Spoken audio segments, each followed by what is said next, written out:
Buenas tardes con todas y con todos.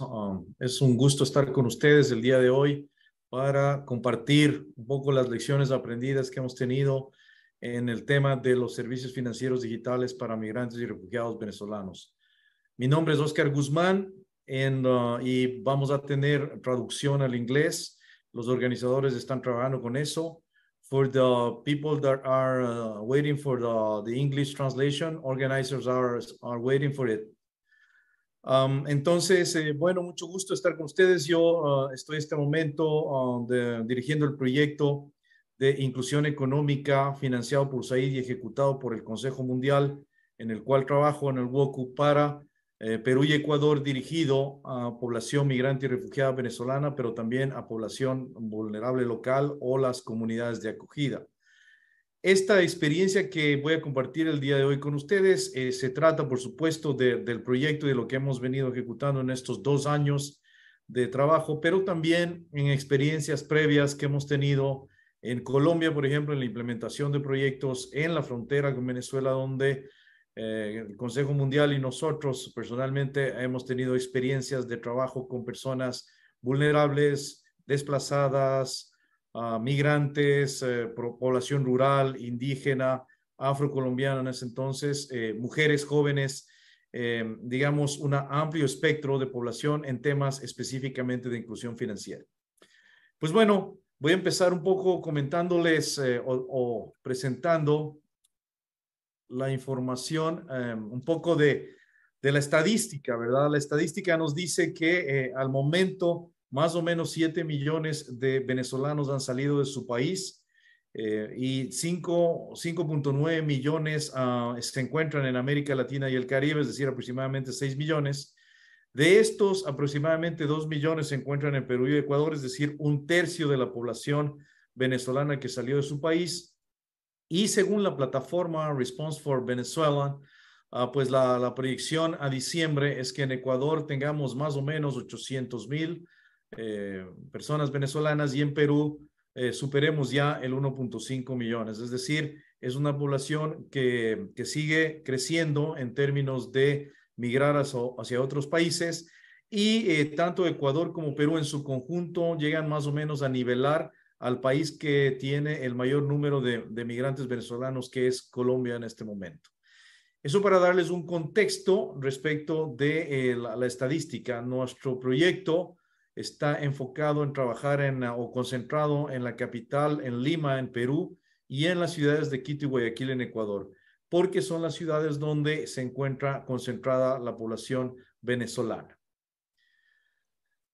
Bien, algunos retos y oportunidades que salieron del estudio. Nosotros arrancamos el proyecto, lo iniciamos a partir de un estudio de inclusión financiera, porque si bien tenemos estadísticas como país, sobre todo que vienen por el Global Findex del Banco Mundial y que está ya actualizado al 2021, pues definitivamente necesitamos adentrarnos un poco más en cuáles son las barreras, cuáles son las características de la población, en este caso de la población venezolana que se encuentra en los países, en relación al entorno de cada uno de los países, pero también cuáles son los retos y las oportunidades. Entonces, quiero compartir un poco con ustedes los temas que salieron de este estudio y que nos ayudaron a nosotros a tener una idea más clara de cuál es la información sobre la cual las entidades financieras vamos a trabajar.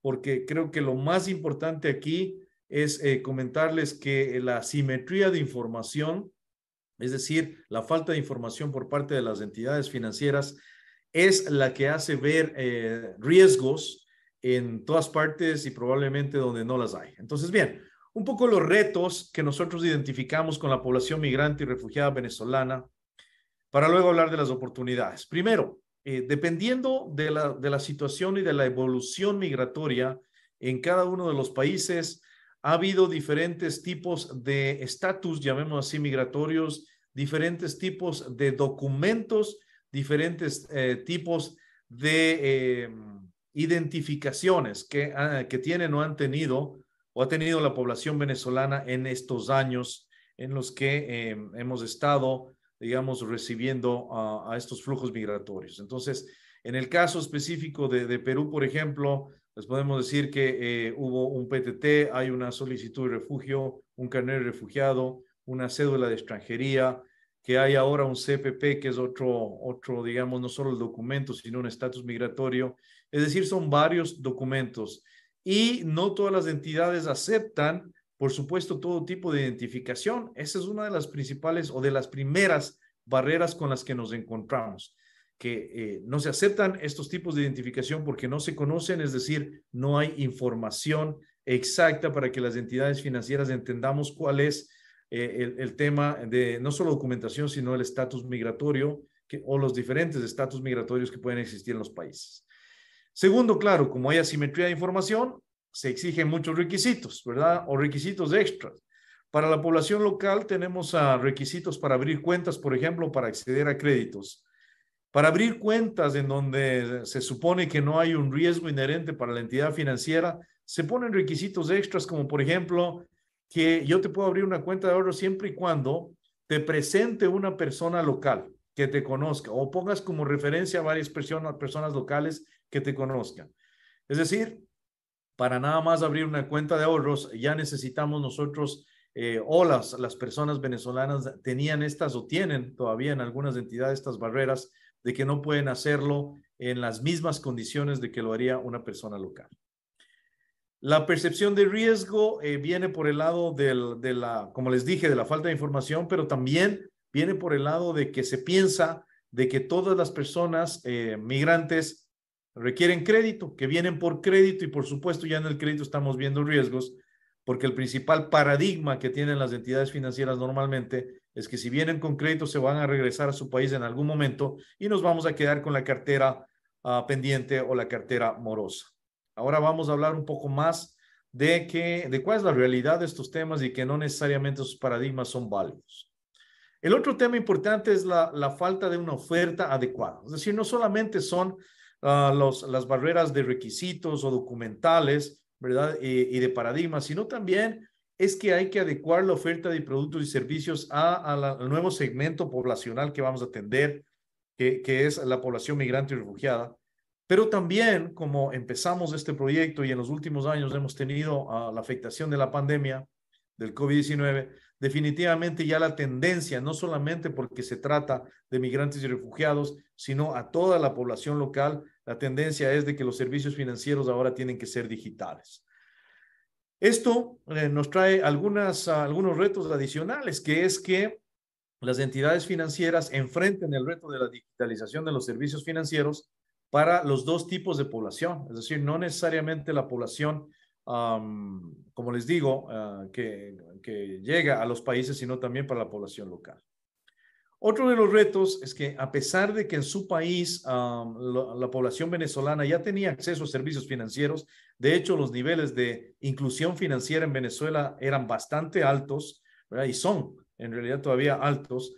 La población, a pesar de que ya tenía acceso al sistema financiero, necesita educación financiera. ¿Y por qué necesita educación financiera? Por dos aspectos fundamentales.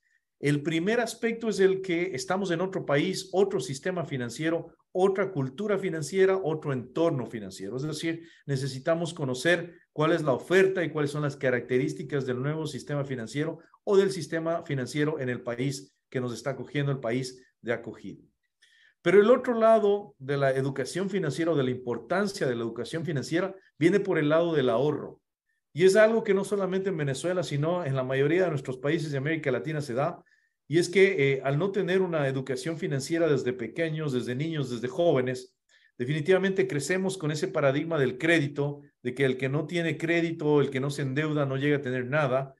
Y nos hemos olvidado de la importancia y de la relevancia que tiene el ahorro.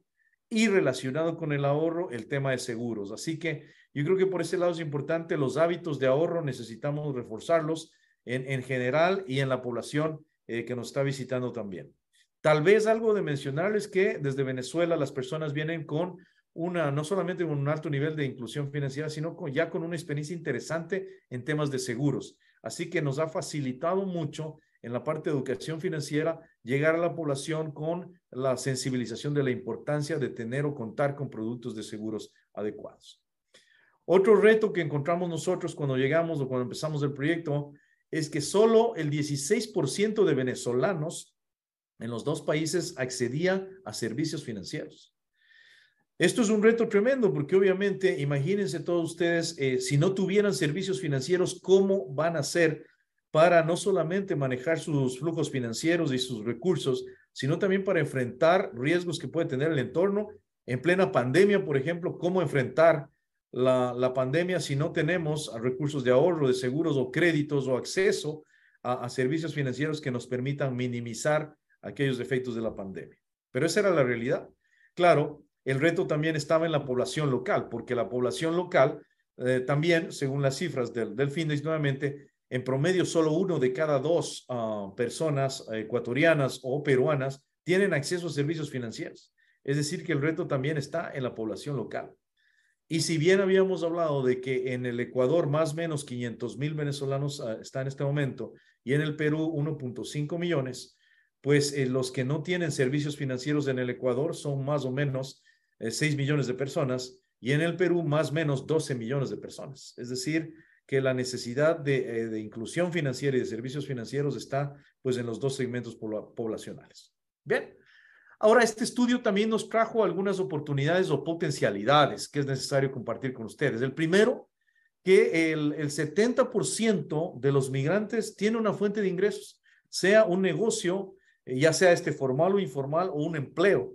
Y eso quiere decir que tienen una fuente de ingresos. Así que tienen un potencial, no solamente una necesidad, sino un potencial de ahorro y de pago para poder acceder a servicios financieros. Segundo, el 67% requieren ahorrar o medios de pago para acceder a pagos y cobros en los sistemas de pago nacionales. Entonces ahí ya se cayó el primer paradigma o se van cayendo los paradigmas de las entidades cuando tenemos información. Es decir, bueno, no es que todo el mundo como se cree no tiene recursos, sino que el 70% tiene recursos. Ahora, que estos recursos pueden estar en el salario mínimo, por sobre el salario mínimo o bajo el salario mínimo es otro tema, pero que se tiene una capacidad, como digo, de ahorro y pago. Segundo, que vienen por ahorrar o por servicios de pagos. ¿Cuál es el riesgo para una entidad financiera en ese lado? Si además los montos de los ahorros son bajos, cuando nos ponemos a hablar del tema de cumplimiento, que puede ser una barrera, o de la prevención del lavado de activos y financiación del terrorismo, cuando los montos de ahorro son muy bajos aquí. Es decir, solamente el 30% de la población requiere crédito y ahí está el riesgo. Pero además de ese paradigma se cayó también porque el 30% de la población venezolana que requería crédito no requería un crédito de más allá de $3,000, con un promedio de 1,500 y $1,500 a un año, 18 meses. Es decir, también el riesgo de crédito por esa demanda es limitado. Así que ya el tema de que es un riesgo importantísimo se cayó también por ese lado. Hace 2 años, el 80% contaba con documentación para poder acceder a servicios financieros. Esto puede ir cambiando, ¿verdad? Porque en realidad el tema de tener documento, pero se me vence y luego no tener otra forma, puede ser que una persona entra en un país y es regular y después puede caer en la irregularidad y luego tiene que volverse a regularizar. Eso es un tema que todavía no está, digamos, totalmente solucionado con una solución, digamos, de largo plazo, sino que es un tema que puede ir variando y son temas que tenemos que considerarlo también. Aunque no tienen estas personas historial crediticio, porque por supuesto vienen de otro país, no hay historial crediticio, tienen arraigo. Porque muchos de ellos ya están con sus familias, muchos de ellos ya están varios años de aquí, muchos de ellos ya tienen una fuente de ingresos, es decir, tienen un arraigo, al menos en el corto plazo, que es el riesgo crediticio que muchas de nuestras instituciones ven en este tema. Otro de los temas que es importante mencionarles es que muchos pensamos, y es una discusión tremenda entre entidades públicas, privadas, financieras, no financieras, de que cómo podemos hacer para conectar el buró crediticio de Venezuela con el buró crediticio de nuestros países, porque ahí está el historial crediticio. Pues yo les puedo decir que no sirve de nada conectar los buros de crédito y olvidarse de ese tema por 2 razones fundamentales. La primera razón porque una persona puede haber tenido negocio, trabajo, unas condiciones económicas, ¿verdad? Y un historial crediticio en Venezuela, pero cuando sale de su país la realidad es otra totalmente diferente. Ya cuando estoy en Ecuador, cuando estoy en Perú, la realidad es totalmente diferente. Para mejor o para peor, pero la realidad normalmente es diferente. Así que el historial crediticio queda o pierde validez. Pero por otro lado vino la pandemia Y con la pandemia lo mismo, la afectación que tuvo el COVID en empleo, en emprendimiento, en negocios, fue muy fuerte, ¿verdad? Y no solamente para la población venezolana, sino para la población local, ¿no es cierto? Hizo que los historiales crediticios pierdan validez, porque yo pude haber tenido capacidad de pago, capacidad de endeudamiento, haber tenido un excelente historial crediticio, ¿verdad? Triple A, llamémoslo así, pero llegó la pandemia, me afectó y mi negocio cerró, o tuve que cerrar mi negocio, o perdí mi empleo. Se acabó la historia del crediticio. Entonces, definitivamente eso de buscar conectar los burós es un tema que para nosotros hemos aprendido no tiene validez. Por otro lado, el potencial de mercado. Entonces, aquí hay dos temas importantes. El primero, que entonces les decía yo, mire, si nosotros estamos trabajando en Lima y el 70% de la población venezolana en Lima, o más bien dicho, en Perú, está en Lima, ¿verdad? Estamos hablando de más o menos 700,000 personas. Esas 700,000 personas, 70% tiene ingresos. Eso es 490,000 personas que tienen una fuente de ingresos, ¿verdad? ¿Hay un potencial o no hay un potencial aquí? ¿No? ¿A quién o a qué entidad financiera no le interesan casi 500,000 de clientes, 500,000 de socios para las cooperativas de ahorro y crédito que necesitan acceder a servicios financieros y de los cuales el 70% quiere ahorrar o una tarjeta de débito? Entonces, eso es importante, sin entender todavía que en el crédito también hay un potencial, porque muchas entidades financieras nos decían, pero si no hay historial crediticio, ¿cómo puedo analizar un crédito? Y les decíamos, miren, analizar un crédito sin historial crediticio se ha hecho desde siempre en las microfinanzas y ustedes lo están haciendo seguramente ahora. Es decir, cuando viene un joven o una persona del sector rural que quiere acceder a un crédito por primera vez, ¿no lo atienden o no lo atendemos? No, seguramente lo atendemos, ¿verdad? El tema es cómo manejamos nosotros el riesgo crediticio o la falta de información al no tener historial crediticio. Esto nos hizo acuerdo de cuando empezaron las microfinanzas hace 30, 40 años. No habían historial crediticio, no habían burós de crédito, por lo tanto no había historial crediticio. ¿Y cómo analizábamos los créditos en ese momento? Esos fundamentos siguen siendo válidos y las metodologías para reducir esa asimetría de información siguen siendo válidas también. Bien, vamos a pasar ahora al tema de un poco ya el resumen de las barreras desde la oferta y desde la demanda. Ahora, entonces, primero, desde la oferta, es decir, desde las entidades financieras, desconocimiento de la población o del segmento poblacional, lo que nos quiere decir asimetría de información, riesgo. Falta de herramientas para gestionar los riesgos, sí, señor. Es decir, ya con la afectación o con la falta de confianza que tenemos en el historial crediticio o el no historial crediticio, pues necesitamos desarrollar modelos y políticas de riesgo que nos permitan gestionar estos riesgos adicionales, entendiendo bien cuáles son los riesgos.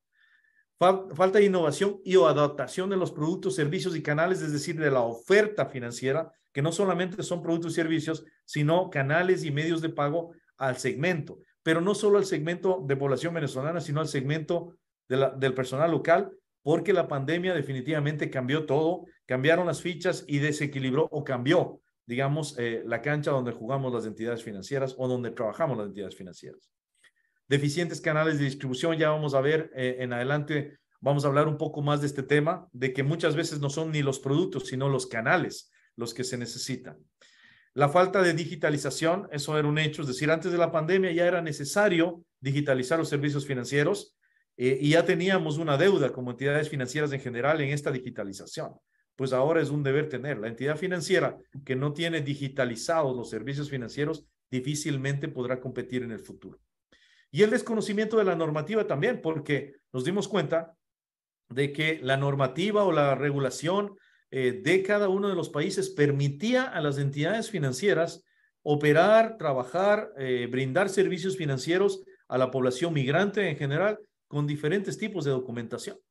Es decir, que no era necesario ni siquiera un cambio normativo para que pueda haber acceso real a las entidades financieras. Lo que pasaba era que las entidades financieras cerrábamos las puertas por esas barreras que tenemos desde el lado de la oferta, pero también desde el lado de la demanda.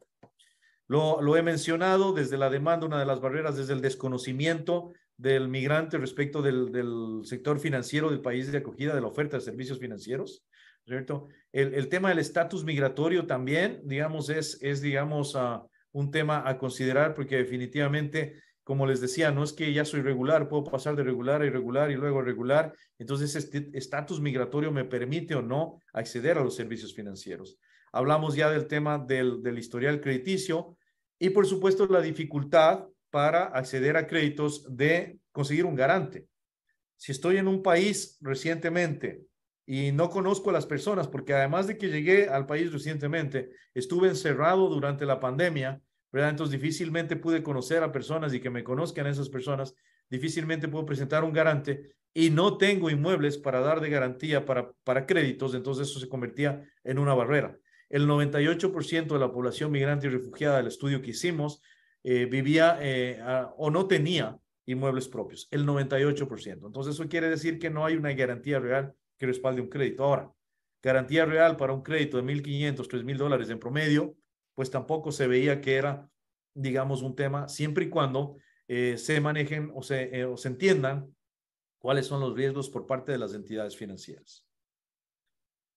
Entonces, bueno, eso para un poco recalcar cómo estaba el entorno, pero ahora ver cuál es la necesidad de servicios financieros de la población migrante y refugiada, que es, por supuesto, y muchas veces decimos la necesidad es la misma que la población local de nuestros países, pero yo diría que es mayor, no es solamente la misma, sino que es mayor porque definitivamente ya no tengo acceso a ahorro, crédito, seguros y pagos. Llegué a un país y parto de cero.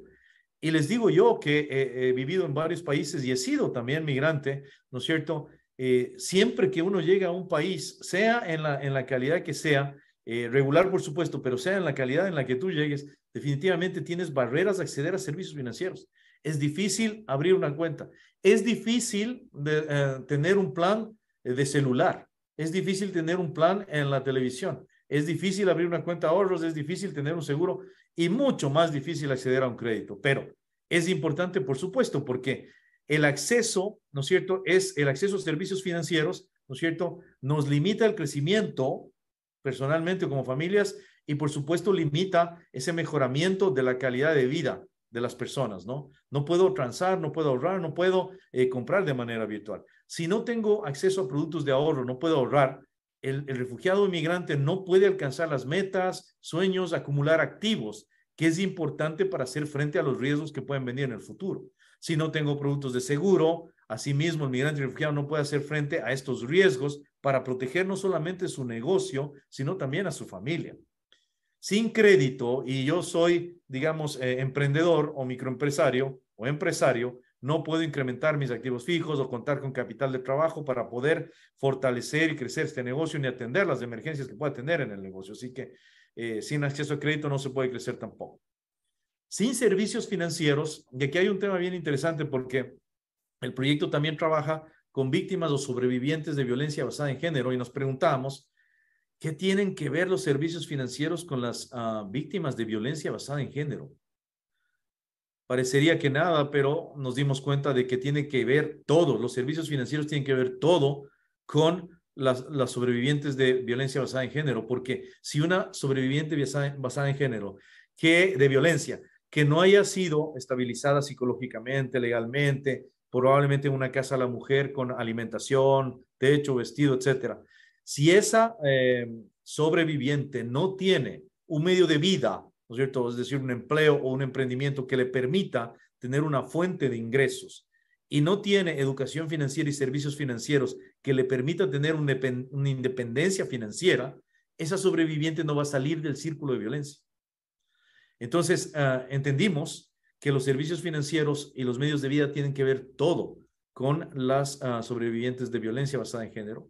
Y también que, por supuesto, la educación financiera es importantísima porque es el primer paso para la inclusión financiera y porque tiene que ver mucho con el uso de los servicios financieros. El acceso a servicios financieros es una cosa, cuando yo abro una cuenta de ahorros, cuando yo tengo un seguro o cuando yo accedo a un crédito, es una cosa, pero el uso adecuado de los servicios financieros, el que yo me mantenga ahorrando, por ejemplo, es un tema más de educación financiera porque es un tema más de cultura y de hábitos en los servicios financieros. Ahora, entonces, ¿qué es la estrategia, digamos, de intervención? Lo que nosotros como proyecto le llamamos la ruta de la inclusión financiera. Entonces, tenemos varios hitos, digamos, o varios componentes dentro de este proceso. El primero es realizar una incidencia para facilitar el acceso a servicios financieros, para que se entienda cuál es la demanda, cuáles son las características del segmento, cuál es la potencialidad y las necesidades del segmento, para que las entidades financieras entendamos que esto es una oportunidad, que es parte del modelo de negocios, que es viable financieramente, porque con eso aseguramos la sostenibilidad del servicio, por un lado, que no es un tema solamente de responsabilidad social, que es importante, sino que es un modelo, un caso de negocio para las entidades financieras.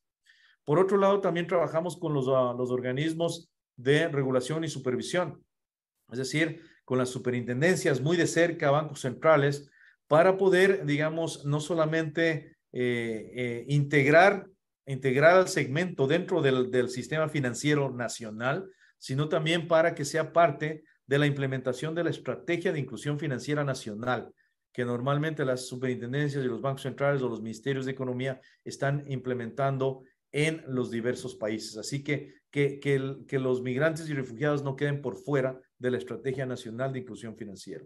Pero también para socializar a los gremios financieros, a las asociaciones financieras, asociaciones y federaciones de cooperativas, asociaciones de bancos, asociaciones de entidades microfinancieras, de que es posible, de que es factible, de que es sostenible servir a la población venezolana, y eso lo estamos haciendo ya en este momento con casos prácticos, ya con testimonios de entidades financieras que dicen, sí señor, esto no solamente es un tema de impacto social y de necesidad social, sino que es un tema también sostenible. Entonces creo que eso es muy importante, porque de esa manera ya muchas más entidades financieras se interesan y se abren a poder trabajar y abrir las puertas a la población venezolana en los países de acogida.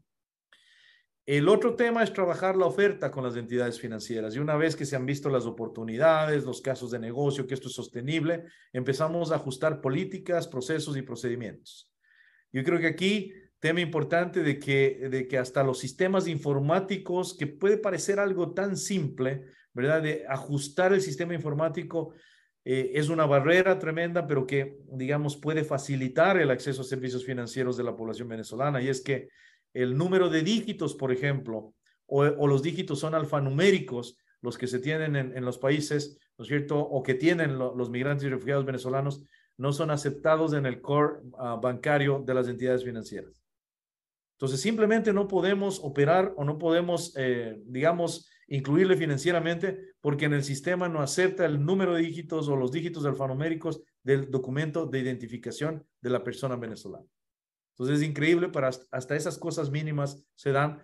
No se diga trabajar ya en procesos, en requisitos, ¿no es cierto? Entendiendo ya el riesgo, cuáles son los requisitos de entrada, que no se debe pedir, por ejemplo, y disculpen la exageración, pero para abrir una cuenta de ahorros con $50, con $40, con $30, pedir el árbol genealógico de la persona o referencias de personas locales, cuando es un tema de ahorro, de pagos diferente a si fuera un crédito. Ahí sí necesitamos recabar información.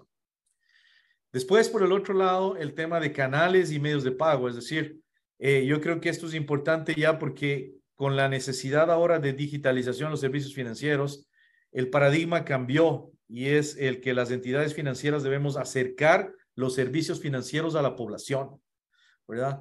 Acercar esos servicios financieros a la población a través de canales. Entonces, a través de corresponsales bancarios, no bancarios o solidarios, como se les llame en los países, los agentes móviles, que es una metodología muy interesante que desarrolló el WOCU, y que es el que los asesores de las entidades con tecnología, con teléfonos celulares o tabletas de impresoras portátiles, viajen a los barrios, a las comunidades, y permitan brindar los servicios financieros in situ. Eso quiere decir que las personas no tienen que moverse o transportarse a la oficina de una entidad financiera, sino que ese costo transaccional baja. Billeteras móviles y tarjetas de débito y crédito son temas que forman parte de la oferta financiera. No podemos quedarnos ya, y sobre todo en la pandemia lo que nos hizo ver es que si yo estoy encerrado y no tengo una tarjeta de débito, no puedo ni comprar, ni acceder a los alimentos, a las medicinas, a los artículos útiles de educación. porque era tan simple como que todo tenía que comprarse de manera virtual. Así que esas barreras ahora forman parte de esa oferta de servicios financieros que debe tener cualquier entidad financiera. Después, algo importante que es y que creo que diferencia a la asistencia técnica que brinda UOCU de otras entidades es que la capacitación es importante al personal de las entidades financieras, en educación financiera primero, porque es muy importante primero interiorizar la importancia del ahorro para poder yo hablar con otras personas sobre el ahorro, por ejemplo. El tema de enseñar, dar herramientas a las entidades financieras para que movilicen ahorros o para que entiendan que el vender ahorros es importante, ¿verdad? Pero se puede, porque normalmente tenemos deficiencias en eso. Hay entidades financieras con las que hemos trabajado que tienen más de 100 años de experiencia y es fácil vender crédito, pero es muy diferente vender ahorro. Así que el tema de capacitación y herramientas es importante, pero también el acompañamiento, y eso hace la diferencia, ¿verdad? Porque la capacitación en las oficinas de las entidades, vamos a llamar así teórica, es una cosa, pero el que todas esas herramientas y conocimientos se implementen en el campo es otra cosa. Y este acompañamiento con las personas de las entidades financieras para decirles, así se hace la educación financiera, así se vende ahorros, así se aplican estas herramientas, eso es lo que hace más efectiva la intervención o el trabajo conjunto con las entidades financieras. El otro tema que es importante ya desde el lado de la demanda, porque eso es el lado de la oferta, en la demanda, por supuesto, identificar las necesidades de la población, eso lo hicimos ya con el estudio, pero también hacer educación financiera. El tema de hacer educación financiera para levantar los temas de que es posible y de que es factible ahorrar, de que es importante ahorrar y que los servicios financieros van ligados a la educación financiera porque de lo contrario no se practica. Y si no hay práctica de la educación financiera, no hay cambio de hábito. Y si no hay cambio de hábito, eso se quedó en teoría. Es algo que necesitamos ir reflexionando como industria, digamos, de inclusión financiera en cada país.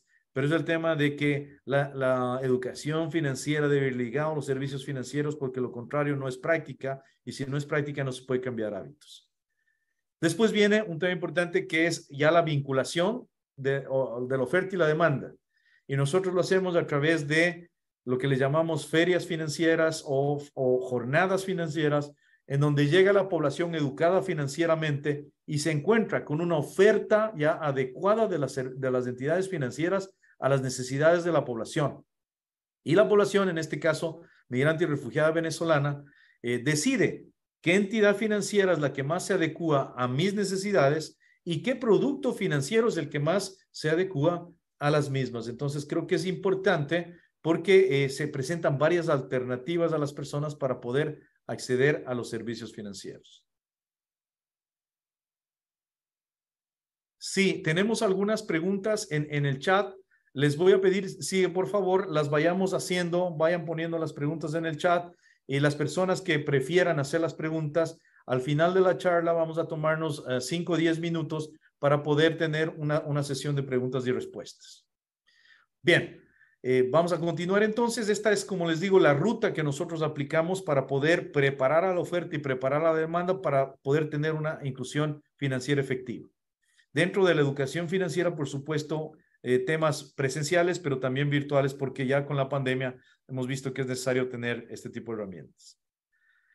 Creo que la digitalización, y aquí vamos a entrar en este tema, es importante porque definitivamente la apertura de cuentas tiene que ser in situ en el celular. Ya las cuentas no debemos estar esperando que se acerque la gente a las oficinas de ladrillo y cemento para abrirlas, porque ya los modelos sin oficinas tienen que aplicarse. El crédito tiene que ser digital, independientemente del segmento, independientemente de la nacionalidad, el crédito tiene que ser digital. Crédito de consumo, microcrédito, crédito PYME digital, crédito digital multipropósito, es decir, líneas de crédito digitales. Tenemos que ya pensar que todo tiene que ser asequible a través del celular o a través del Internet. Ya hablamos de los corresponsales, que eso es importante. Tenemos en el caso de Perú billeteras móviles como Yape y Plin que han crecido exponencialmente. Yo creo que son casos de éxito en América Latina y que son, digamos, importantes porque forman parte del ecosistema de pagos, ¿verdad? Y que lo necesitan, por supuesto, tanto los emprendedores como los consumidores, no solo venezolanos, sino también locales. Es un reto todavía en el Ecuador. Necesitamos escalar las billeteras todavía en el país. Y el desarrollo de herramientas virtuales o digitales como la educación financiera digital, que se llama Yo Decido Mi Futuro y Mis Finanzas, que hemos distribuido y hemos transferido a instituciones financieras que trabajan con nosotros, pero también a instituciones no financieras que trabajan con nosotros y a organizaciones locales que no trabajan con nosotros, e inclusive organizaciones internacionales que se han interesado por la efectividad que tiene esta metodología de educación financiera que se ha compartido, porque definitivamente se ha visto que es el vínculo entre el emprendedor o el empleado o el beneficiario de cualquier proyecto y los servicios financieros. En el tema de crédito digital, yo creo que algo importante a mencionar, o digamos algunos tips o recomendaciones para ustedes, es el tema de definir primero el segmento, como les decía, puede ser cualquier segmento, pero definir el segmento. Hay que hacer un ajuste de procesos y requisitos, ¿no? El tema digital no es solamente tecnología, probablemente los procesos y requisitos o el cambio o ajuste de estos son más importantes que la tecnología y aún más el tema del recurso humano. Si el recurso humano interno de nuestras entidades no ha logrado captar esta necesidad, pues es muy difícil que haya cambios. Motores de scoring, yo creo que esto es muy importante para los retos en la falta de historial crediticio y lo que mencioné que la estadística ya no era confiable por la pandemia, ¿verdad? El cómo puedo sacar motores de scoring para tener créditos digitales. Nosotros ya hemos tenido varias experiencias y creo que varios modelos que están siendo exitosos ya. Modelos que han pasado los plazos de productos mínimos viables, 6 meses, por ejemplo, 18 meses, 12 meses, y con una morosidad más baja. Ya las entidades financieras están observando que la morosidad de la población venezolana es inclusive menor a la morosidad de la población local. Claro, porque muchas veces en la población local tenemos signos de sobreendeudamiento, mucha oferta de servicios financieros dependiendo de la ciudad, el segmento y el entorno. Pero en la población migrante y refugiada venezolana, si acceden a un crédito, pues será con esa entidad y seguirán leales a esa entidad. No hay una sobreoferta de crédito, ¿verdad? Hay gente que ya va por el segundo o tercer crédito en la misma entidad, lo que genera una relación de largo plazo también con las entidades financieras. Hay sinergias entre fintechs y cooperativas, es decir, no solamente que bancos, cooperativas, cajas municipales, y financieras con las que trabajamos en los países, sino también trabajamos con fintechs y hemos visto que las alianzas entre fintechs y entidades financieras pueden generar un ganar-ganar y un rápido beneficio de salida al mercado. Un caso muy práctico aquí es de que una fintech con una cooperativa salieron al mercado con su crédito digital en 60 días, ¿verdad? Entonces yo creo que eso es muy importante porque si nos preguntamos si una entidad financiera desarrolla su propio modelo o producto o servicio de crédito digital, ¿cuánto se va a demorar? De nuestra experiencia, por lo menos 6 meses, 1 año, 18 meses, ¿verdad? Mientras que con esta sinergia, en 60 días estaban listos y en operación, ¿verdad? Bueno, tal vez rápidamente, solamente para decir que en el tema de crédito la digitalización es importante. ¿Y por qué digitalizar el crédito? Porque desde el punto de vista de las personas, los consumidores, la población, reduce los tiempos, es decir, me lo dan rápido en 48 horas. Es conveniente porque aplico a través del celular o del internet.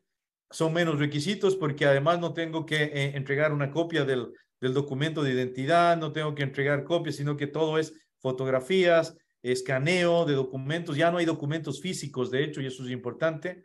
Menores costos transaccionales porque no tengo que viajar hacia la oficina del banco o de la cooperativa, sino que tengo que hacerlo o lo puedo hacer directamente desde mi casa o desde el negocio. Y en su momento, por supuesto, decrecía el riesgo de estar infectado con el COVID-19. Ahora ya que estamos presencialmente, pues es menor esto, pero en el lado o en el momento de plena pandemia, esto era, pues como ustedes lo saben, muy boyante. Para las entidades financieras también los beneficios, ¿verdad? Primero, estandarizando los procesos, las metodologías y midiendo bien los riesgos, puede ser que la pérdida sea menor. Y les digo, estamos nosotros observando como entidades financieras con los créditos que estamos otorgando a venezolanos que tienen un riesgo menor, una morosidad menor, los créditos a población venezolana que a la población local misma. Genera ingresos, por supuesto, y permite el crecimiento de la cartera. Muchas de las entidades financieras tenemos un frenazo, no crece nuestra cartera de crédito, pues es una alternativa de generar un crecimiento en la cartera, pero además con dispersión. con dispersión del riesgo porque son montos pequeños de crédito a cortos plazos. Mejora la productividad porque reduce los tiempos de análisis. Muchos de los créditos, dependiendo del monto, ya ni siquiera se requieren visitas del analista cuando se trata de microcrédito, sino que ya se hace directamente con la asignación de un cupo y a través de una línea de crédito que puede asignar la entidad financiera. El asesor o el promotor, el oficial de créditos maneja más créditos por persona, es decir, se vuelve más eficiente la gestión del asesor, pero también la gestión de la entidad financiera. Permite tener un mejor control porque la tecnología es la que está midiendo rutas, está midiendo dónde están los clientes o los socios de las cooperativas para lograr y hacer un mayor seguimiento de los créditos, pero también de la morosidad.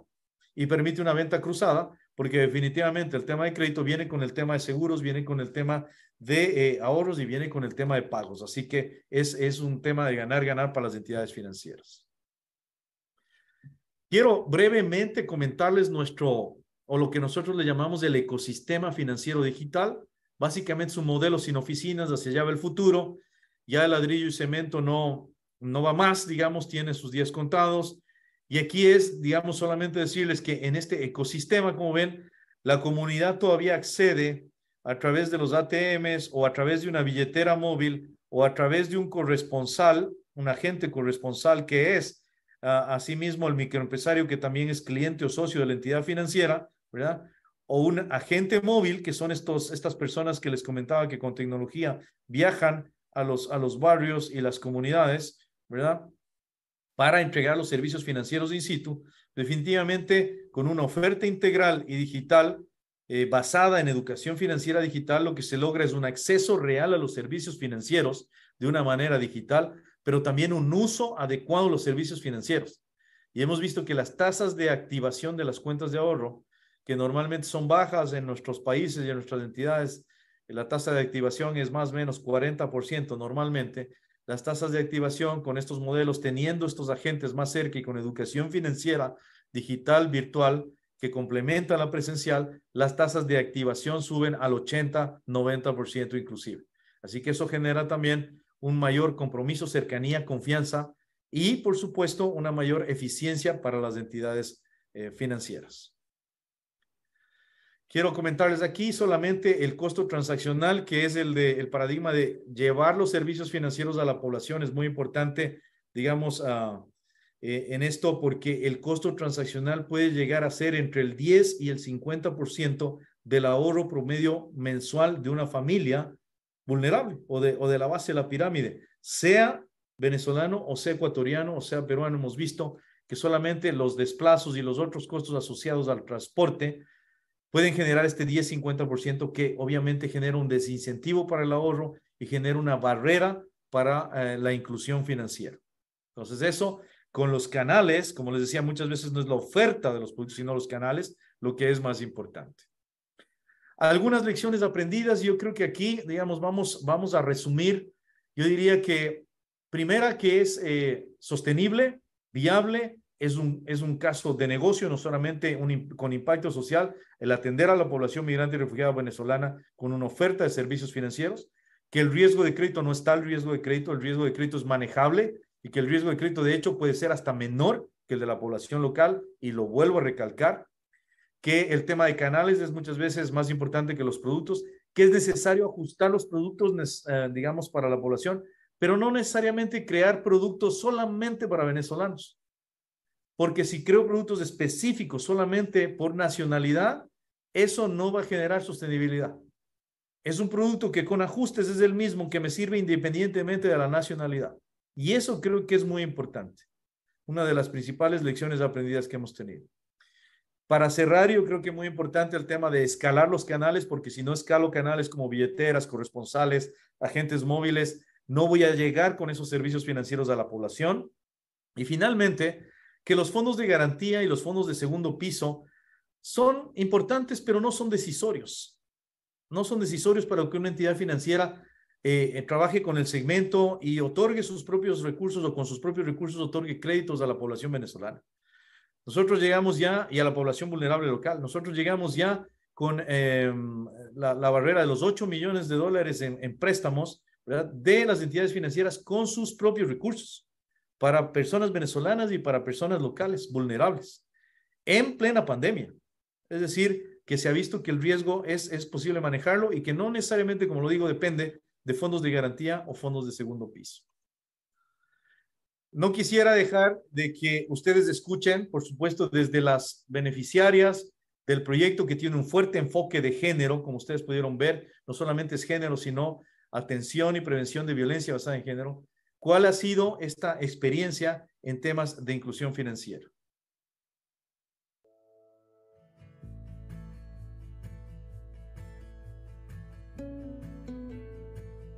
En los talleres de educación financiera me sirvieron muchísimo, ya que ahí nos organizan de manera precisa a nivel de equipos, a nivel de inventario, a nivel de cálculos diarios. Mira, es extraordinario, de verdad que bien completo esa hoja de cálculo a nivel financiero. Y eso nos permite también a tener un hábito de ahorro, más que todo.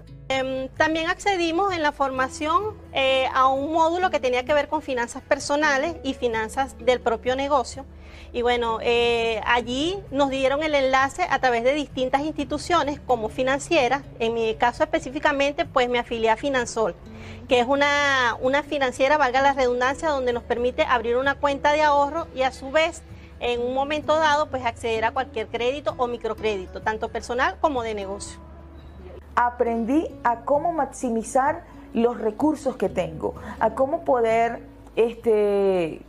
calcular cuál es el universo de la población con la que yo debo trabajar, cuál es la población más efectiva, cómo llegarle a la población. Y desde el punto de vista económico aprendí cómo planificar los ingresos, los egresos, cómo maximizar. Además de eso, fortalecí el conocimiento que tenemos acerca del ahorro, la importancia que tenemos de ahorrar, de poder ahorrar para poder cumplir con nuestras metas, maximizar nuestro emprendimiento, porque comenzamos a producir y tenemos que seguir invirtiendo. Nos llamó mucho la atención que luego que finalizamos el taller, invitaron a quienes queríamos participar en créditos, diferentes créditos con diferentes entidades bancarias y además con un crédito digital. Ahí me llamó mucho la curiosidad y bueno, vamos a intentarlo a ver qué tal nos va. Y mira, gracias a ese crédito digital ya nosotros vamos por el tercero. En la entidad Prisma, ese fue el crédito digital que obtuvimos. Me encanta porque son responsables, son atentos, nos apoyan, están pendientes de cómo va nuestro negocio. Llego a Amazonas por medio de otra colega que ya también tenía unos meses colegiada antes que yo. Me dice que necesitaban unos médicos por contrato para trabajar y por la ayuda de Woku, que fue casi que un jueves, ya yo el viernes estaba enviando los documentos, me aprobaron, leyeron mi currículum y me dijeron tienes que estar aquí el lunes 5 de agosto para comenzar tu trabajo. Fue muy fuerte la parte laboral, como te digo, cuando no tienes documentación. Yo obtuve mi documentación 3 años después y tuve que trabajar lo que era la informalidad, y gracias al proyecto de inclusión económica actualmente mi título ya ha sido registrado. Ese apoyo emocional que me lo han brindado, para mí no hay palabras para agradecerlos a ellos, porque gracias a ellos supe valorarme a mí misma como persona, como mujer, como madre, porque de repente antes no era, pero ahora sí. Y me siento muy importante, sí, y no depende de nadie.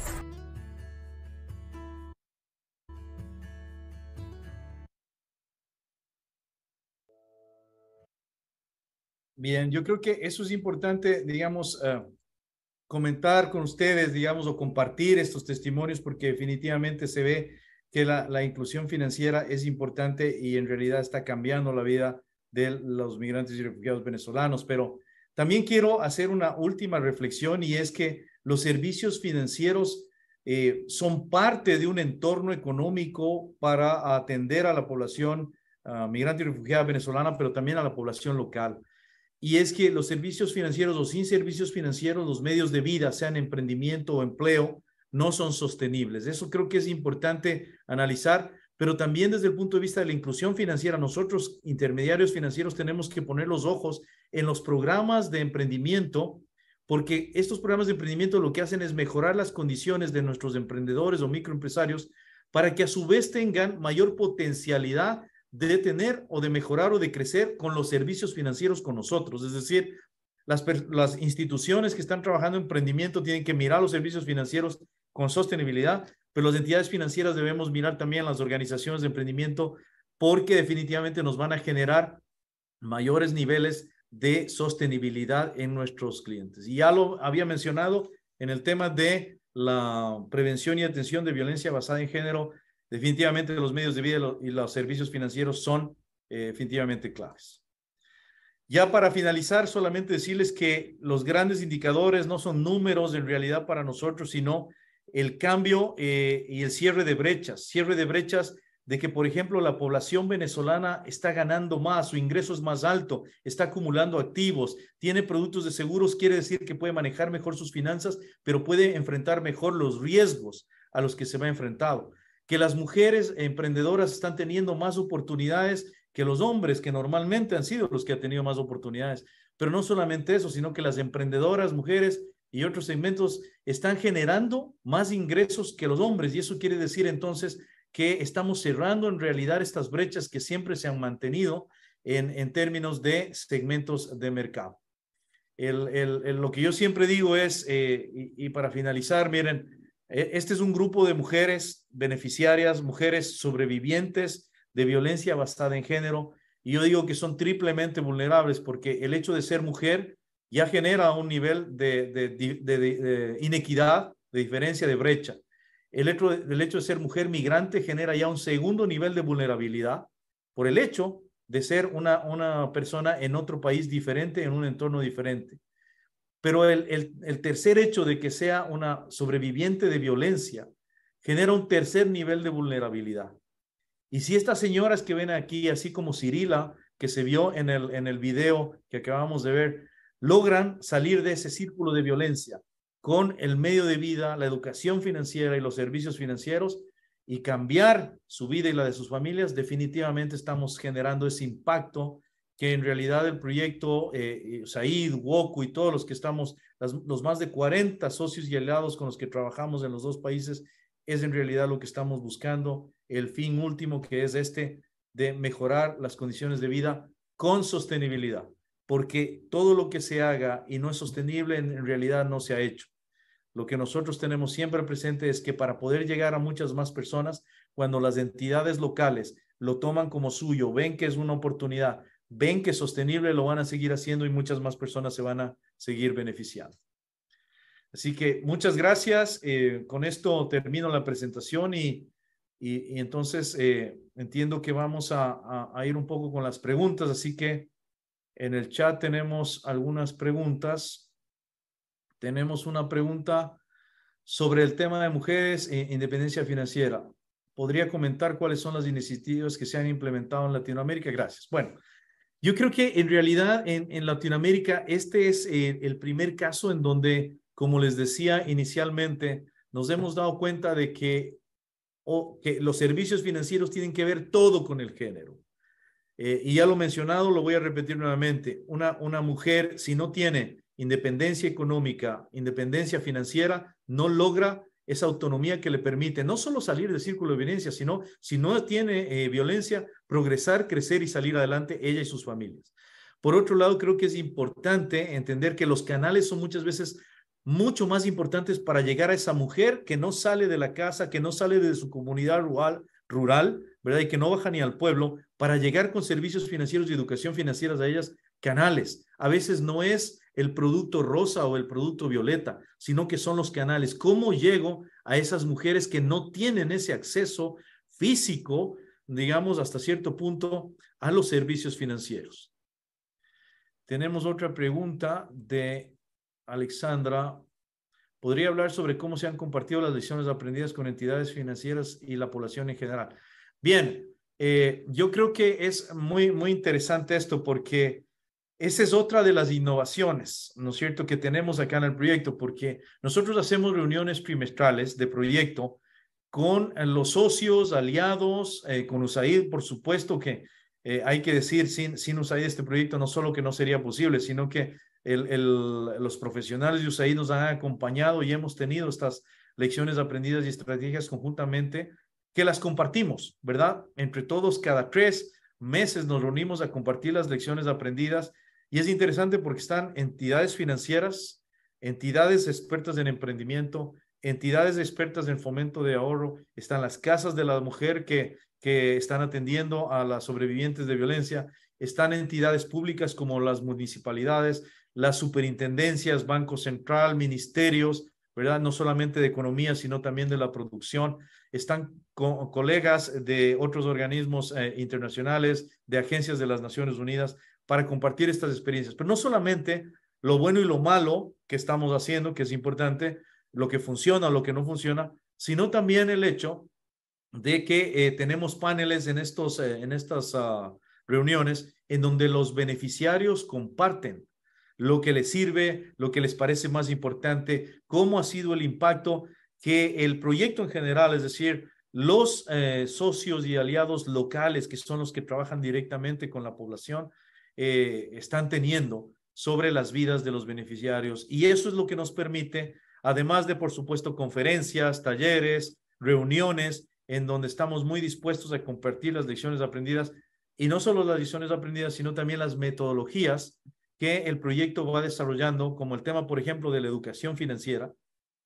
Es un tema que ahora las organizaciones de emprendimiento, de empleo, las municipalidades, etcétera, que no tenían la educación financiera dentro de sus programas, ahora lo tienen, porque se dan cuenta de que sin educación financiera, que es el vínculo a los servicios financieros, sus propios programas de empleabilidad y de emprendimiento no serían sostenibles o no son sostenibles. Y ahí se van creando también alianzas y se van generando redes de apoyo, no solamente en los beneficiarios, en los emprendedores, en los asalariados, etcétera, entre población venezolana y población local, que eso es importante también porque este proyecto es de inclusión económica, pero nos damos cuenta que cuando las personas se incluyen económicamente se da un proceso natural de inclusión social.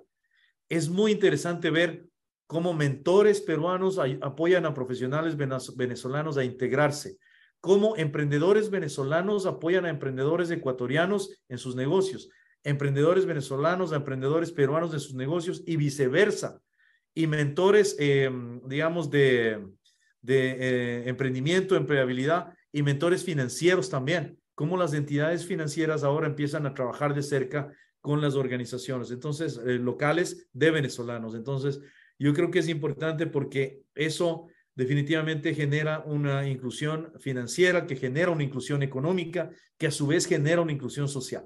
Es decir, el impacto va mucho más allá de la inclusión económica, generando ya una integración de la población venezolana con la población ecuatoriana y de la población venezolana con la población peruana en sus países. Así que bien, en el chat no veo más preguntas. Entonces, yo creo que con eso estamos. No sé si alguien más quiere hacer una última pregunta. Si no, pues les agradezco mucho por su atención a la conferencia. Estamos muy abiertos a cualquier pregunta, inquietud que ustedes tienen. Ahí está mi email y mis coordenadas para poder mantenernos en contacto. Así que entonces, muchas gracias y espero que haya sido de su agrado y que haya sido interesante la charla. Muy amables.